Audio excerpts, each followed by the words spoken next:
Hello दोस्तों, कैसे हो आप सब। उम्मीद करता हूँ बेहद स्वस्थ होंगे, मस्त होंगे। आज का जो हमारा वीडियो सेक्शन होगा that is called type of halogen derivatives present in organic compound. भाई किसी भी ऑर्गेनिक कंपाउंड में किस प्रकार के हेलोजन डेरिवेटिव्स हो सकते हैं उनको हम डिटरमिन करते हुए नजर आएंगे कि किसी भी ऑर्गेनिक कंपाउंड में किस प्रकार के हेलोजन डेरिवेटिव हो सकते हैं, उनको आज डिटरमिन करेंगे टेस्ट के आधार पे। तो आज का वीडियो सेक्शन इसके ऊपर होने वाला है। तो जो भी दोस्त इस वीडियो सेक्शन के माध्यम से मुझे देख पा रहे हैं, सभी दोस्तों को, भाइयों को, बहनों को आपके अपने दोस्त भाई की तरफ से प्यार भरी मीठी मीठी राम राम, सत श्री अकाल, जय हिंद, जय भारत। उम्मीद करता हूँ आप बेहद स्वस्थ होंगे, मस्त होंगे। तो आज जो है हमारा वीडियो सेक्शन जो है वो बड़ी ही कह सकते हो विनम्र बातों पे शुरू होगा, कोई हंसी मजाक नहीं होगा। ध्यान से सुनना, एक कोट कर देता हूँ, आपने खूब सुना होगा। पहले जब लड़कियां जो है उनकी भ्रूण हत्या कर दी जाती थी तो गवर्नमेंट के द्वारा एक स्लोगन दिया गया कि अगले जन्म मोहे बिटिया ही दीजिए। सही है, ये स्लोगन आपने सुना होगा, गवर्नमेंट के द्वारा चलाया गया था। क्या था? अगले जन्म मोहे बिटिया ही दीजिए। आजकल इसकी जगह कुछ और ही ट्रेंडिंग में चल रहा है। ध्यान से सुनना है, बड़े इंपॉर्टेंट लोग होते हैं जो आजकल ट्रेंड कर रहे हैं, जिनकी वैलिडिटी जो है वो थोड़े समय तक की ही होती है। तो ध्यान से सुनना है, अगले जन्म मोहे चापलूस ही कीजो। सही है, तो भाई अगले जन्म में मैं भगवान से सिर्फ इतनी उम्मीद करूंगा कि अगले जन्म में मुझे क्या पैदा करें, चापलूस पैदा करें। सही है, तो उस कोड को चेंज कर दिया गया है, जो क्या था, अगले जन्म मोहे बिटिया ही दीजिए। तो मेरी तो ये ख्वाहिश है भाई अपने आप के लिए कि अगले जन्म मोहे चापलूस ही कीजो। सही है, तो चलते हैं type of halogen derivative present in organic compound, कि किसी भी ऑर्गेनिक कंपाउंड में किस प्रकार के हेलोजन डेरिवेटिव्स प्रेजेंट होंगे। तो सबसे पहले मैं टाइप बता देता हूं कि किस किस प्रकार के हेलोजन डेरिवेटिव मौजूद होंगे, और फिर उनको डिटरमिन करने के लिए हम अलग अलग प्रकार की क्या करेंगे, टेस्ट करते हुए नजर आएंगे। पहले होते हैं आयनिक हैलाइड्स। सही है, हेलोजन डेरिवेटिव्स के टाइप करवा रहा हूं भाई, type of halogen derivatives present in organic compound. तो आयनिक हैलाइड्स क्या होते हैं? ऐसे हैलाइड्स को आयनिक हैलाइड कह सकते हो। दोज ऑर्गेनिक कंपाउंड, भाई ऐसे organic compound, those organic compounds जो क्या कंटेन करते हो, those organic compounds which contain, क्या कंटेन करते हो भाई, आयंस कंटेन करते हो। सही है भाई, आयंस मतलब क्या, तो कैटाइन होगी या फिर क्या होगी, एनाइन। तो ऐसे ऑर्गेनिक कंपाउंड जिनमें आयन मौजूद हो उन हैलाइड्स को आप क्या कह सकते हो, आयनिक हैलाइड। तो those organic compound which contain ions are called as ionic halide. सही है भाई, नाम से ही पता चल रहा है। ऐसे ऑर्गेनिक कंपाउंड जिनमें आयनिक कंपोनेंट मौजूद हो, आयंस मौजूद हो, ऐसे हैलाइड को आप किस नाम से जान सकते हो, आयनिक हैलाइड के नाम से। तो those organic compound which contain ions are called as ionic halide. जैसे उदाहरण के लिए, फॉर एग्जांपल, सबसे अच्छा उदाहरण है quaternary ammonium salt. Quaternary ammonium salt, सही, क्वाटनरी अमोनियम सोल्ट। ठीक है भाई, क्या होता है क्वाटनरी अमोनियम सोल्ट? देखो, 4 अल्काइल ग्रुप जोड़ने हैं। सही है, हाइड्रोजन को हटा देना है। अमोनिया का फॉर्मूला क्या होता है, अमोनियम आयन NH4+। तो हाइड्रोजन हटा दो, नाइट्रोजन के चारों तरफ आपके कार्बन कंपोनेंट जोड़ दो, ये हो गया। सही है, क्वाटनरी अमोनियम सोल्ट। और सोल्ट उसे कहा जाता है जिसमें एक कैटाइन कंपोनेंट मौजूद हो और एक एनाइन। तो ऐसे ऑर्गेनिक कंपाउंड जिसमें आयन मौजूद हो उन्हें आप क्या कह सकते हो, आयनिक हैलाइड कह सकते हो। तो पहला उदाहरण है क्वाटनरी अमोनियम सोल्ट। ऐसा ही दूसरा, याद करो एक शब्द पढ़ाया था, बेंजीन डाइजोनियम सोल्ट, याद आया? ये भी ऐसे ऑर्गेनिक कंपाउंड थे जिनमें क्या मौजूद थी, आयंस मौजूद थी। बेंजीन डाइजोनियम सोल्ट, सही है, या बेंजीन डाइजोनियम जो कंपोनेंट है वो, उसकी बात कर लेते हैं। बेंजीन डाइजोनियम जो हैलाइड्स हैं, सही है, या सोल्ट कह दो, बेंजीन डाइजोनियम सोल्ट। देखो ऐसे पढ़ाया था, ये प्लस हो गया और ये कंपोनेंट कैसा हो गया, माइनस। तो बेंजीन डाइजोनियम सोल्ट कह सकते हो, क्वाटनरी अमोनियम सोल्ट कह सकते हो। जो किस कैटेगरी में पढ़े जाएंगे, ऐसे ऑर्गेनिक कंपाउंड जो आयन कंटेन करते हो, ऐसे हैलाइड्स को क्या कह सकते हो, आयनिक हैलाइड्स कह सकते हो। उदाहरण के लिए क्वाटनरी अमोनियम सोल्ट और बेंजीन डाइजोनियम सोल्ट इसके उदाहरण हो सकते हैं। तो पहले प्रकार के ऑर्गेनिक कंपाउंड जिनमें क्या मिलने की संभावना हो सकती है, ions, that is called ionic halide. तो देख लो भाई ध्यान से, तो पहले प्रकार के ऑर्गेनिक कंपाउंड जिनमें आयंस मिल सकती है उन्हें आयनिक हैलाइड्स कहा जाता है। सही है, कर लोगे। दूसरा देखो, दूसरे जो हैलाइड्स होते हैं दैट इज कॉल्ड लाइबल। सही है, लाइबल का मतलब होता है जिसमें आप किसी एक हैलोजन को आसानी से या फिर किसी कंपोनेंट को आप क्या कर सको, सब्स्टिट्यूट कर सको। तो दोज ऑर्गेनिक कंपाउंड, ऐसे organic compound, those organic compounds in which those organic compound in which halogen derivative is substituted। Liable का मतलब होता है किसी को सब्स्टिट्यूट कर देना। तो ऐसे ऑर्गेनिक कंपाउंड जिनमें से हेलोजन डेरिवेटिव को आप आसानी से क्या कर सकते हो, हटा सकते हो, उसकी जगह कोई दूसरा कंपोनेंट जोड़ सकते हो। Those organic compound in which halogen derivative, in which halogen derivative या फिर हेलोजन सिंपल लिख लो, those organic compound in which halogen is substituted by other group. सही है भाई, ऐसे ऑर्गेनिक कंपाउंड जिसमें हेलोजन को सब्स्टिट्यूट कर दिया जाए, लाइबल का मतलब होता है जिसे आसानी से हटाया जा सकता हो। तो ऐसे ऑर्गेनिक कंपाउंड जिसमें से हेलोजन कंपोनेंट या हेलोजन जो स्पीसीज है उसको हटाया जा सकता हो, लाइबल मतलब हटा देना। तो इसका मतलब those organic compound in which halogen is substituted by other group और एटम। सही है, किसी दूसरे एटम या ग्रुप से उस हेलोजन कंपोनेंट को उस ऑर्गेनिक कंपाउंड से हटा देना इज कॉल्ड एज कौन से हैलाइड, लाइबल हैलाइड कह सकता हूं। भाई ऐसे ऑर्गेनिक कंपाउंड जिनके अंदर से, जिनमें हेलोजन कंपोनेंट मौजूद होगा, भाई ऐसे ऑर्गेनिक कंपाउंड होंगे, ऐसे हैलाइड आयन होंगे, ऐसे आप कह सकते हो हेलोजन डेरिवेटिव होंगे जिनके हेलोजन को मैं आसानी से क्या कर सकता हूं, सब्स्टिट्यूट कर सकता हूं किसी दूसरे एटम या ग्रुप से। तो those organic compound in which halogen is substituted by other atom या ग्रुप। उदाहरण के लिए भाई ऐसे ऑर्गेनिक कंपाउंड की एग्जांपल बतानी है जिसमें से आप हेलोजन एटम को आसानी से क्या कर सकते हो, सब्स्टिट्यूट कर सकते हो। तो देखो ऐसे हेलोजन क्लासिफिकेशन में पढ़ाए थे जिनको आप आसानी से सब्स्टिट्यूट कर सकते हो, याद करो RX। तो इसका मतलब यहां से वो हेलोजन लेने पसंद करूंगा जिसमें कार्बन sp3 फॉर्म में रहा होगा हेलोजन के साथ, क्योंकि sp3 कार्बन से हेलोजन को रिमूव करना आसान हो जाता है क्योंकि वो बॉन्ड भी लंबा होता है और कमजोर होता है। आसानी से वहां से हेलोजन को हटा दोगे, किसी दूसरे एटम या ग्रुप को वहां इंट्रोड्यूस कर दोगे, सब्स्टिट्यूशन हो जाएगी। तो इसका मतलब कह सकता हूं लाइबल हैलाइड के एग्जांपल क्या क्या हो सकते हैं। अल्काइल हैलाइड हो सकता है, कह सकता हूं भाई अल्काइल हैलाइड जो है इसका जो हेलोजन है उसे मैं आसानी से सब्स्टिट्यूट कर सकता हूं। तो ये यही कह रहा है ऐसे ऑर्गेनिक कंपाउंड जिसमें आप हेलोजन एटम को आसानी से सब्स्टिट्यूट कर सकते हो। याद रखने का जुगाड़, sp3 कार्बन के साथ जो जो हेलोजन है जुड़े हुए वो सारे इसमें इंक्लूड कर सकते हो लाइबल हैलाइड में। दूसरा होता है अलाइलिक हैलाइड। याद करो अलाइलिक हैलाइड क्या था, sp2 कार्बन को छोड़कर आगे वाले कार्बन जो sp3 हो उस पे हेलोजन का जुड़ना क्या कहलाता है, अलाइलिक। या सिंपल भाषा में कहूं, डबल बॉन्ड को छोड़कर आगे वाला जो कार्बन है sp3 उसके साथ हेलोजन का जुड़ना क्या कहलाता है, अलाइलिक हैलाइड। तो देखो ये डबली बॉन्डेड कार्बन था, डबल बॉन्ड कार्बन को छोड़कर आगे वाले कार्बन पे हेलोजन का जुड़ना, ये कौन सा हैलाइड कहलाता है, अलाइलिक हैलाइड। तो अलाइलिक का मतलब होता है sp2 कार्बन को छोड़कर sp3 कार्बन पर हेलोजन का जुड़ना इस अलाइलिक हैलाइड।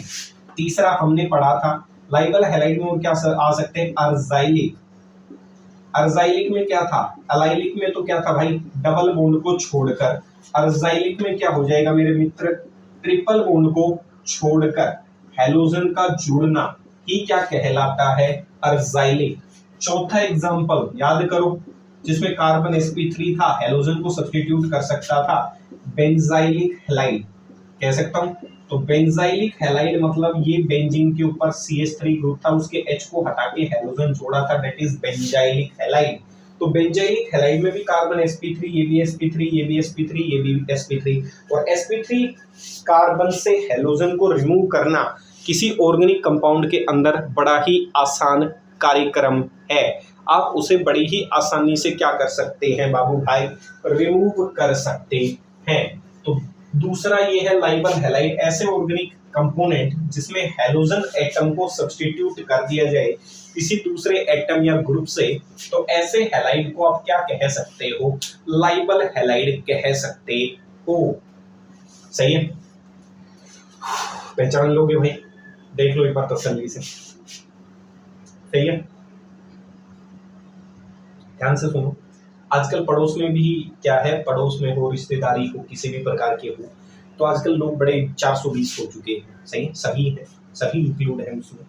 तो आपके परिवार में देख लो, मेरे परिवार में देख लो, किसी के भी परिवार में देख लो, आजकल बड़े ही विनम्र व्यक्ति मिलने शुरू हो चुके हैं। ठीक है, तो देखो परिवार में व्यक्ति तो व्यक्ति, आजकल मंत्राएं भी मिल रही हैं। महिलाएं जो है वो मंत्रा का काम करती है, इसकी बात सुन के उसके कान में डालना, इसकी सुन के उसके कान में डालना। भाई 1500 ग्राम की बुद्धि दे रखी है, अगर किसी दूसरे की बातें सुनकर आप अपनी बुद्धि को चला पा रहे हैं तो इसका मतलब भाई लानत है आप जैसे व्यक्तियों के ऊपर। तो ध्यान से सुनना है, क्या है उनका समाधान, जो कि आपकी मंत्रा जो है अगर वो आपके घर में घुस जाती है तो अपना मन कैसा रखना है? केकई जैसा रखना है, कोई फर्क नहीं पड़ना चाहिए अपने को। सबकी सुनो, मस्त रहो, ध्यान से सुनो। जब तक मन केकई ना हो कोई मंत्रा कान नहीं भर सकती। अब ये बातें गहरी हैं, समझने वालों को ही समझ में आएगी। केकई जैसा मन रखोगे, दिमाग रखोगे, मस्तिष्क रखोगे, तो कोई मंत्रा घर में घुस जाए वो कुछ नहीं कर सकती। ठीक है, और वैसे भी आजकल चापलूस हर जगह फैले पड़े हैं। चापलूस, मक्कार, 420। सही है। तीसरा देखो, इनके ऊपर कभी डिस्कस करेंगे। ठीक है, अभी तो वीडियो सेक्शन जिस चीज के लिए आए हैं उस पर डिस्कस करते हैं। तीसरे जो हैलाइड्स होते हैं उन्हें कहा जाता है इनर्ट हैलाइड। इनर्ट का मतलब जो रिएक्शन में भाग ना ले। तो those organic compound in which halogen atom is not substituted by other group और एटम। भाई ऐसे ऑर्गेनिक कंपाउंड जिसमें आप हैलोजन एटम को सब्स्टिट्यूट नहीं कर सकते, मतलब वो हैलोजन जो है वो किसी भी तरीके से रिमूव नहीं होगा उस ऑर्गेनिक कंपोनेंट से, ऐसे हैलाइड को आप क्या कह सकते हो? इनर्ट हैलाइड कह सकते हो। उदाहरण, अगर मैं हैलोजन को sp2 कार्बन पे जोड़ दूं तो निकालना नामुमकिन होगा विनाइलिक हैलाइड। याद करो, विनाइलिक मतलब सीधा डबल बॉन्ड पे हैलोजन का जुड़ना। याद आया क्या? ये देखो, सही है, ये हैलोजन के पास लोन पेयर है, ये डबली बॉन्डेड है। डबल सिंगल लोन पेयर क्या दिखा सकता है? रेजोनेंस दिखा सकता है। रेजोनेंस की वजह से ये बॉन्ड जो है डबल बॉन्ड करेक्टर एक्वायर कर लेता है, तोड़ना असंभव हो जाएगा। ये इनर्ट हैलाइड में आता है। दूसरा, वहां अल्काइल पढ़े थे तो यहाँ एराइल हैलाइड। एराइल हैलाइड भी किसका उदाहरण है? ये देखो, sp2 कार्बन के साथ हैलोजन का जुड़ना, ये हैलोजन भी इसके साथ रेजोनेंस में है। ये दिख रहा होगा सिंगल बॉन्डेड, लेकिन सिंगल बॉन्डेड नहीं है, पीछे पढ़ाया था। ये डबल बॉन्ड कैरेक्टर एक्वायर कर लेता है due to the presence of resonance system. इसीलिए कंपोनेंट जो है वो सिंगली बॉन्डेड की बजाय डबली बॉन्ड कैरेक्टर एक्वायर करते हुए नजर आएंगे। और जब डबल बॉन्ड कैरेक्टर एक्वायर करेगा तो वहां से उस हैलोजन एटम को सब्स्टिट्यूट करना बड़ा ही असंभव कार्य हो जाएगा। तो तीन प्रकार के मोटे मोटे हैलोजन कंपोनेंट मिल सकते हैं किसी ऑर्गेनिक कंपाउंड में। आयनिक हैलाइड जो आयन कंटेन करते हो, लाइबल हैलाइड जिसमें हैलोजन एटम को सब्स्टिट्यूट किया जाए, इनर्ट हैलाइड जिसमें हैलोजन एटम सब्स्टिट्यूट ना हो। सही है, तो ऐसे ऑर्गेनिक कंपाउंड्स को आप क्या कह सकते हो? Inert halide.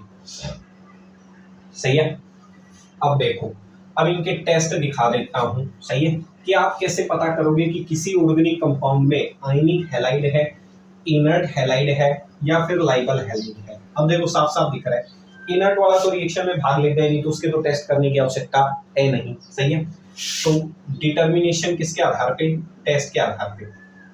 Determination of type of halide, determination of, ऐसे ही लिख देता हूं, यही लिख देता हूं। सही है, determination of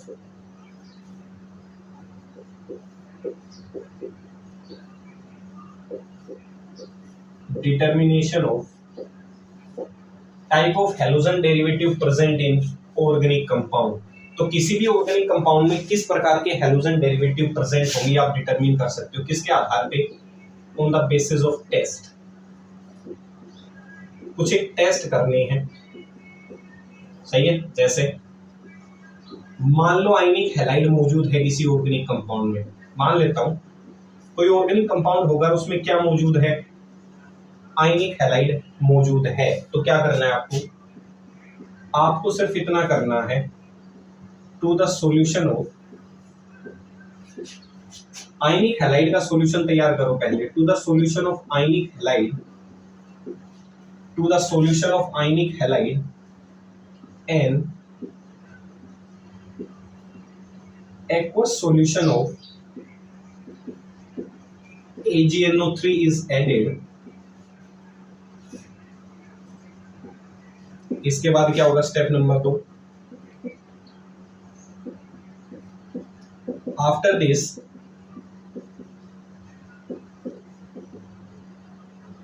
formation of PPT take place.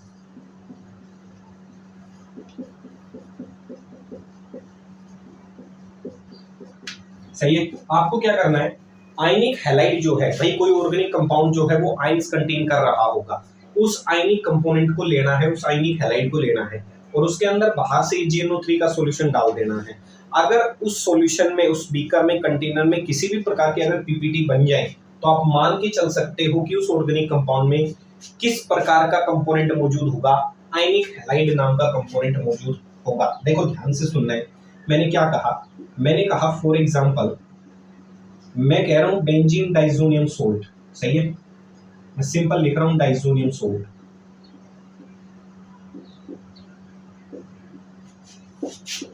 क्या है, आयनिक हैलाइड है।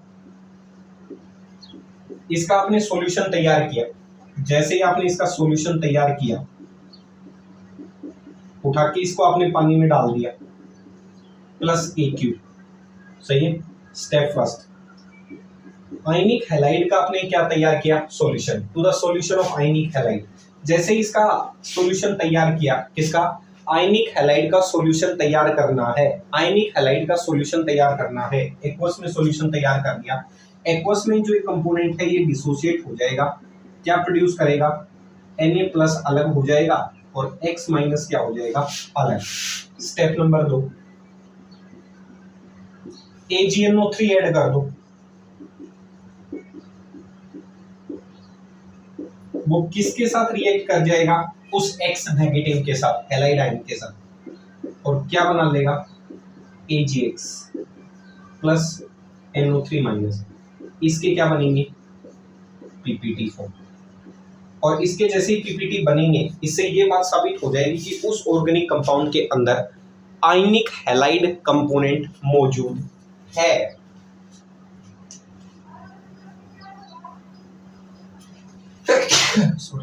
सही है, इससे ये साबित हो जाएगा कि उसके अंदर क्या मौजूद है, आयनिक हैलाइड मौजूद है। AgX क्या क्या हो सकता है, AgCl, X क्या क्या हो सकता है, ClBrI, व्हाइट पीपीटी, सही है। X क्या क्या हो सकता है, ClBrI, वो दिखा रहा हूं। दूसरा AgBr, pale yellow, AgI, dark yellow. अगर इस प्रकार की पीपीटी बन जाए तो मान के क्या चलना, कंफर्म करके चलना कि उस ऑर्गेनिक कंपाउंड में आयनिक हैलाइड मौजूद होंगे, इस कोई दो राय नहीं है। उसमें क्या मौजूद होंगे भाई, आयनिक हैलाइड्स मौजूद होंगे, पहचान लोगे। यहां तक किसी भी प्रकार की कोई दिक्कत नहीं होनी चाहिए कि उसमें क्या मौजूद होंगे, आयनिक हैलाइड्स मौजूद होंगे। क्या मौजूद होंगे, आयनिक हैलाइड्स। तो आयनिक हैलाइड का किसी भी ऑर्गेनिक कंपाउंड में मौजूदगी का जो प्रेजेंस है, सही, उसको मौजूद है या नहीं है, तो आप उसका टेस्ट करवा सकते हो AgNO3 का सॉल्यूशन डाल के, देख लो तसल्ली से। तब तक एक और सुन लो, सही, चापलूसों पे सुन लो ध्यान से। आजकल धरती पे यही बचे हैं चापलूस चारों तरफ। वैसे सामने से क्या है कि बड़े, इनका भी एक गजब है, ये भी ध्यान से सुनो भाई। इनका गजब ये है कि ये देखने में बड़े ही मासूम से होते हैं। देखो चापलूस की जो प्रजाति है वो किस प्रकार की प्रजाति है वो सुनो। जितना मैंने देखा, जितना महसूस किया, सही है, आस पड़ोस में मिल जाते हैं, हर जगह मिल जाते हैं ऐसे चापलूस टाइप 420 लोग जो है। इनकी सबसे अच्छी जो खास बात होती है वो खास बात ये होती है, जहां भी बुराई लेने का वक्त आता है तो ये पीछे निकल जाते हैं, क्योंकि समाज में ये क्या है, शरीफ बन के रहते हैं। जैसे लोमड़ी होती है ना, 420 जो होती है लोमड़ी, उस तरीके के लोग होते हैं। तो ये जब भी जैसे मान लो कोई बुराई लेने का वक्त है, या मान लो आपको अपना अधिकार मांगना है, किसी भी प्रकार की कोई चीज मांगनी है, तो ये बड़ी आसानी से पीछे खिसक जाते हैं। सही है कि भाई मुझे तो नहीं चाहिए, क्योंकि हम तो पैदाइशी कर्ण हैं, दानवीर हैं, हमें तो इतनी छोटी मोटी जगहों की कोई आवश्यकता नहीं, छोटे मोटे अधिकारों की कोई आवश्यकता नहीं है, छोटी मोटी चीजों की आवश्यकता नहीं है। तो ये पीछे खिसक जाते हैं, और पीछे खिसक कर फिर ये गेम खेलना शुरू करते हैं। कैसे? देखो मैं तो देखो कितना शरीफ हूँ, ये हमारे बीच में से ऐसा है कि ये क्या है, बड़ा तेज बन रहा है, हमसे सीखो संस्कार कैसे होते हैं। तो बड़े खतरनाक होते हैं भाई चापलूस। पहचानने का आसान सा तरीका, हमेशा दुखी मिलेंगे, सही है, चेहरे पे मुस्कुराहट मिलेगी जब आप इनसे बाहर मुलाकात करोगे, मन में छल कपट होगा, चेहरे से सफेद मन के काले मिलेंगे एकदम, सही है। और भी कई तो क्या है, बाहर से भी काले होते हैं, अंदर से भी काले होते हैं। ध्यान से सुनो उन लोगों के लिए। चापलूस लोग कोई काम करे या ना करे, लेकिन बेचारे कान भरने का काम पूरी ईमानदारी से करते हैं। ध्यान से सुन लो एक बार फिर से, काम की चीजें बता रहा हूँ आज कंटेंट के साथ साथ। चापलूस लोग कोई काम करे या ना करे, लेकिन बेचारे कान भरने का काम पूरी ईमानदारी से करते हैं, सही है। देख लो, अब चलते हैं किस पे, दूसरा। इनर्ट तो दिखाएगा नहीं, फॉर लाइबल हैलाइड्स, सही। लाइबल हैलाइड्स का पता कैसे करोगे?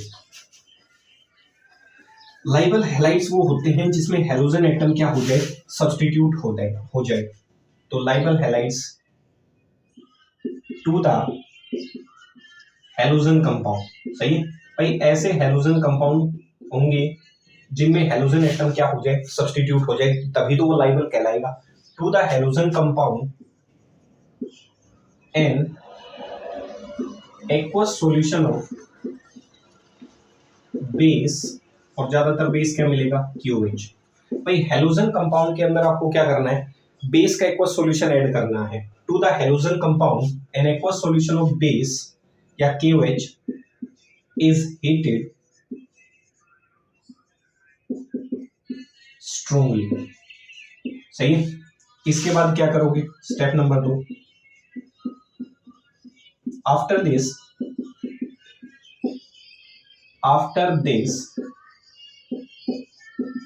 AgNO3 after this AgNO3 solution is added, सही है। after this AgNO3 solution is added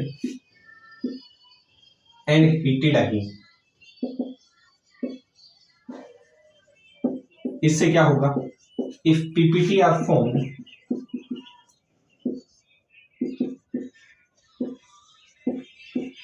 सही है। इसके बाद क्या होगा, and then PPTs are form. इसके बाद क्या होगा भाई, सिर्फ इतना होगा कि लाइबल हैलाइड में जैसे ही आप बेस डालोगे, बेस डालने के बाद आप AgNO3 का सॉल्यूशन डालोगे, तो वही PPT की फॉर्मेशन करता हुआ नजर आएगा, जैसे पीछे हमने PPT की फॉर्मेशन की थी। देखो हेलोजन कंपाउंड लाइबल लेना है, कुछ भी ले लो, फॉर एग्जांपल अल्काइल हैलाइड है, मान लेता हूं, क्या जा रहा है, सही है। एग्जांपल है किसका, लाइबल हैलाइड का। देखो ये RX है, इसकी रिएक्शन एक्वस सॉल्यूशन KOH के साथ करवा दो, पीछे खूब पढ़ाई थी, सही है। ये नेगेटिव होता है, ये पॉजिटिव हो जाएगा, ये प्लस ये OH माइनस आपस में जुड़ जाए, क्या बन जाए, ROH प्लस KX, सही है। KX किस में बना है, सॉल्यूशन में। स्टेप नंबर 2, KX जो है वो आयनाइज होगा किसमें, K प्लस और X माइनस एक्वस में, पहचान लिया। स्टेप नंबर 3, तीसरा स्टेप क्या होगा, बाहर से फिर AgNO3 का सॉल्यूशन ऐड कर दो इसमें।